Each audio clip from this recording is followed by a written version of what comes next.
What's going on, guys? This is Empty Box, and we're back at it again with one of these IndyCar podcasty type of videos.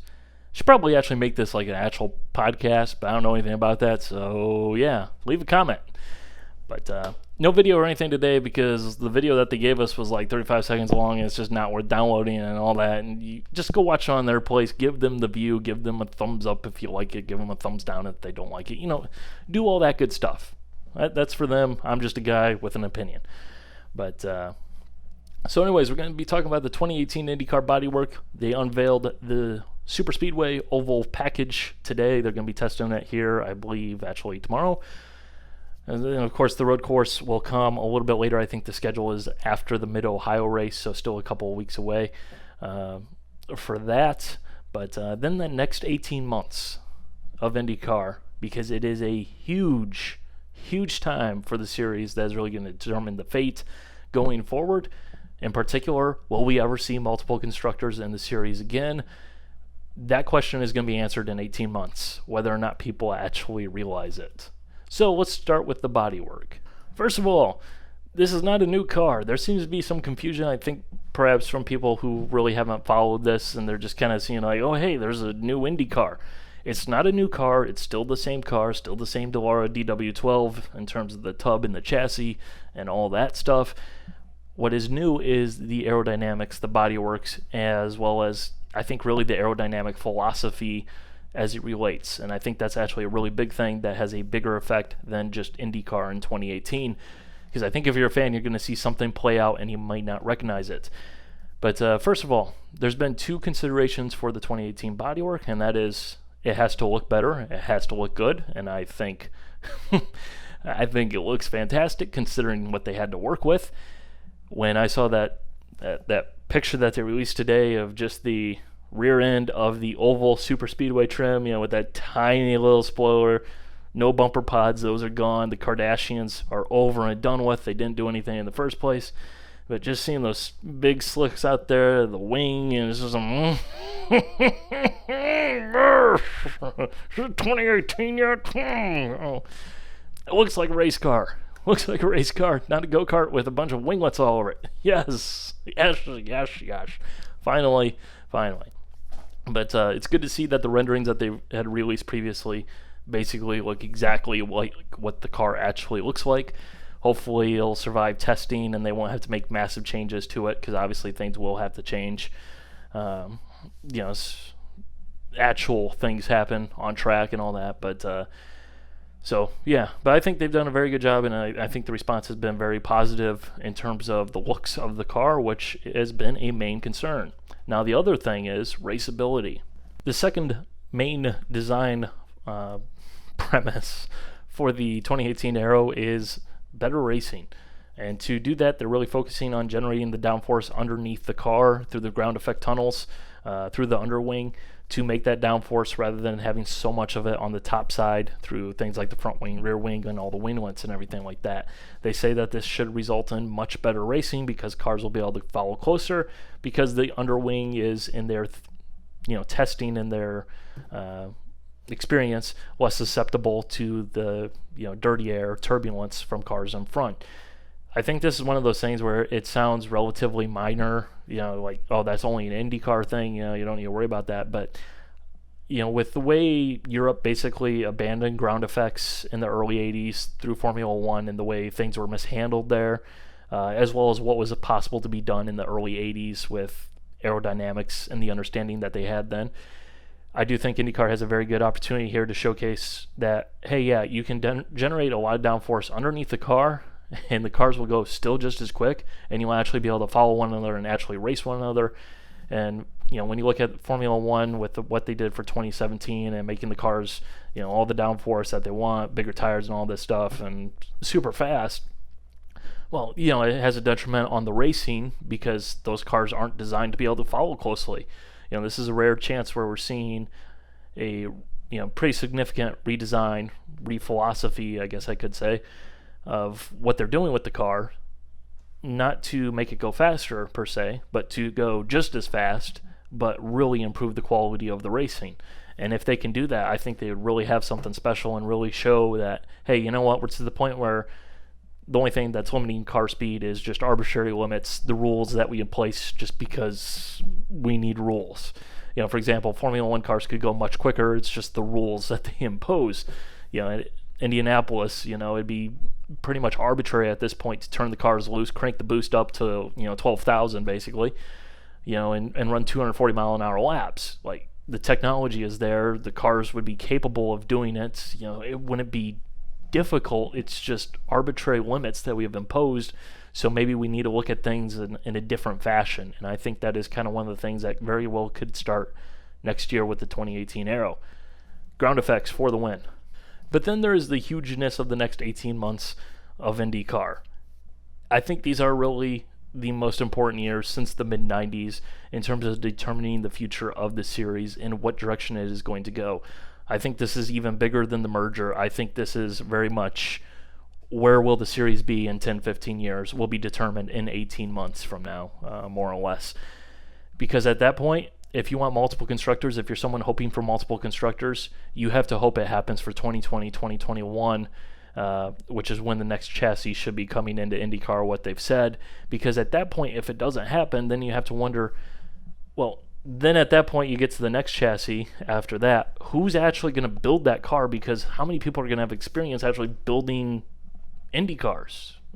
Not to mention who even knows what IndyCar racing will be then, or racing in general. But it is a very big deal to the series, in my opinion, the next 18 months. So first of all, the silly season. Apparently the silly season is going to be absolutely nuts. There's an article on racer.com a short little while ago, and I'm like, I didn't realize the silly season was going to be this nuts. I knew there was a couple things going on, but whoa, it's madness. Tony Kanaan, Elio Castroneves, two of the most popular drivers in the series, likely kind of not going to be there come next year. Elio Castroneves probably going to be driving for Roger Penske still, but in the IMSA Sports Car Series, driving a prototype for him. And, of course, I think it's pretty much guaranteed he'll be at Indianapolis for the 500 because Roger will put him in a car, because why wouldn't Roger do that? Because Roger can do that. But Tony Kanaan, it definitely looks like he's past his prime, but he still wants to do it. He's still capable of doing it. Might he come into one of the newer teams that's coming in this season? Who knows what happens with Andretti Autosport? Apparently, they might go to Chevy next year. We saw Ganassi jump ship from Chevy to Honda, and everybody thought, oh, hey, those guys are absolutely nuts. Hey, it's actually worked out brilliantly. Scott Dixon, still super fast Scott Dixon, still leading the championship points. Hey, maybe Chip wasn't crazy. But, there's that going on, and, obviously if Andretti Autosports goes to Chevy, well, then Sato, where's he going? Or does he retire because he's getting up there in age? Maybe it's time for him to move on to something else. And apparently Honda really likes Alexander Rossi. Do they say, hey, yeah, we're keeping this driver. We're going to put him on a Honda team. Maybe that second Ganassi car, that 10 car, alongside Scott Dixon. Apparently Max Chilton, apparently he's kind of floating around doing whatever with his funding because, of course, he's got the money, and then Charlie Kimball, what happens with him? Does he still have the money? Who knows? I'm waving my hands like crazy right now. You guys can't see it, but it's crazy madness. But then you also have new teams coming into the series. You have Juncos Racing moving up from Indy Lights and through the Mazda Road to Indy. They've gone through the whole ladder, and they're climbing up to the big leagues. Then you have Mike Harding Racing, who's going to be fielding Gabby Chavez next year. It's like there's new teams on the grid, and then there's also the potential, always still the potential, of Carlin Racing moving up, which some people have said, well, Max Chilton and that family, they have ties with Carlin Racing. Maybe Chilton goes to Carlin because that's going to be a good opportunity for him. Maybe. Who knows? Where does it stop? Nobody knows. That's why they call it silly season. And it's definitely looking like it's going to be a silly, silly season, which is going to shake things up big time for 2018. You then have the schedule aspect. Phoenix, their contract expires at the end of next year. I guess after the Phoenix race early next year. That race has been a snooze fest with the current Aero, but the 2018 Aero is designed to make that race much better, supposedly. Will it deliver? Who knows? But it's very big that it does, because I think it is an event that could be successful. It's an event that had historically been reasonably successful. There's a rich tradition of IndyCar racing in Phoenix. The track was built for those cars, after all, before they NASCARized it. But, it's one of those things where the series has to deliver. Otherwise, it very well could be gone just like that, and that would suck. It'd be a bummer. We need more oval races because we got to get back to 50-50.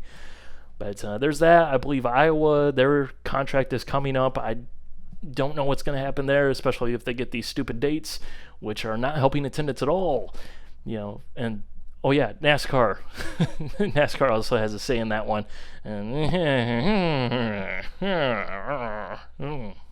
Yeah, but there's that. I believe Toronto has already said that they're going to be re-upping their contract. I think that was coming due somewhat soonish.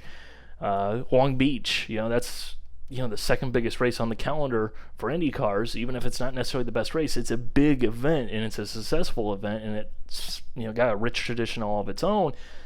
They've said earlier this year, like, yeah, we'd like to get back to Formula One and we'd like to host Formula One. Like, is that gonna happen? Like with the new owners of Formula One, Liberty Media, like, will they want to do that? Will that event go to Formula One? Who knows? It's crazy. Seriously, it's crazy. I'm a ranting, raving lunatic madman right now because there's just so much shenaniganry. And then you also come to the big thing, and this is the thing that is really going to determine whether or not multiple constructors is ever going to be a thing in IndyCar again in a reasonable time frame. The TV contract. For those of you guys outside the United States, currently, you have ABC, who hosts the St. Pete race, Indy Grand Prix, Indy 500 qualifying the last couple of years as well, thankfully, and then Detroit after the Indy 500.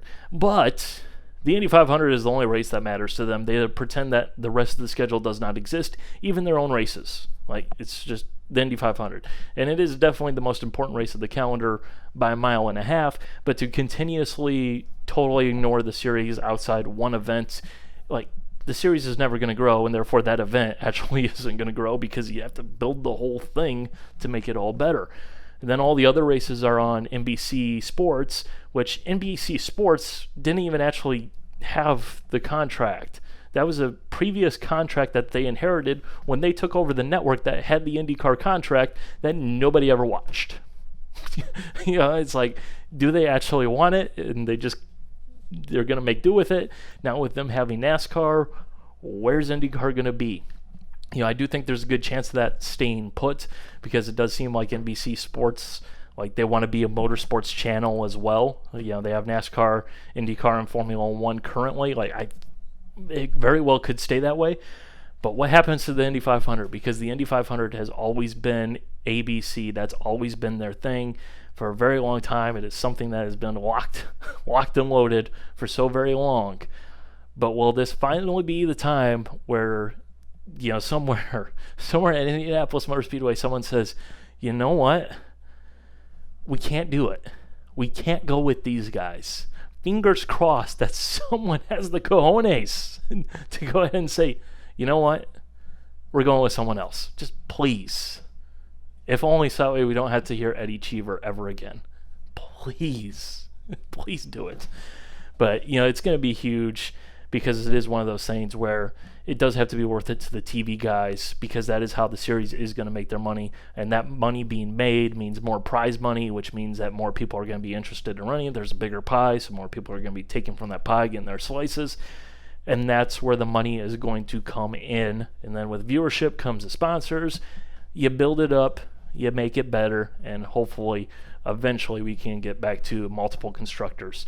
It is one of those things where right now it is not profitable, it is not possible with the current climate, but it is one of those things where if it's going to happen, it needs to happen the next go around. Otherwise there's going to be a big problem getting things rolling back again. So it's going to be a heck of an 18 months. And I'm excited to finally see a good-looking IndyCar again. Yes. So yeah, I've ranted, I've raved. Hope you guys enjoyed. Bye.